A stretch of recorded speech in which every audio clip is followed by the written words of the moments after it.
guys, welcome back to Girls Expert. இந்த வீடியோவில் நம்ம பார்த்தீங்கன்னா இவங்களோட நியூ சீரியல் ஆல்மோஸ்ட் டிலே ஆயிடுச்சு.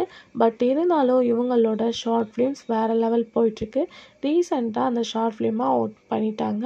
ஸோ இவங்க யார் அப்படின்னு கேட்கும்போது ஜீ தமிழில் இப்போ ரீப்ளேஸ்மெண்ட் ஹீரோயினாக ஆக்ட் பண்ணிகிட்ருக்க ஃப்யூசி தான். ஸோ மௌனம் பேசியதே ஹீரோயினாக ஆக்ட் பண்ணிகிட்டு இருக்காங்க.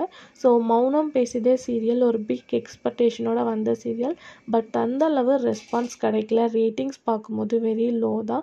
ஸோ ஹீரோயினே சேஞ்ச் பண்ணிட்டாங்க. அதுக்கு ஆஃப்டர் இன்னும் இந்த சீரியல்ஸ் எல்லாமே ஒரு ஆவரேஜ்னு சொல்ல முடியாது, ஒரு நார்மலான ரேட்டிங்ஸோட தான் போயிட்டுருக்கு. பட் மௌனம் பேசியதே ரொம்பவே எக்ஸ்பெக்ட் பண்ணோம். பட் வெரி லோவாக தான் போயிட்டுருக்கு. ஸோ ஹீரோயின் இதில் ஆக்ட் பண்ணுறதுனால அவங்க கம்மிங் சூன் வரப்போகிற தமிழ் சீரியல் கொஞ்சம் டிலே அப்படின்னு சொல்லியிருக்காங்க. ஒன்லி சேனல் டிசிஷன் தான், என்ன அப்படின்றத வெயிட் பண்ணி பார்க்கலாம். ஸோ நீங்கள் என்ன திங்க் பண்ணுறீங்க அப்படின்றத மறக்காமல் கமெண்ட் ஷேர் பண்ணுங்கள்.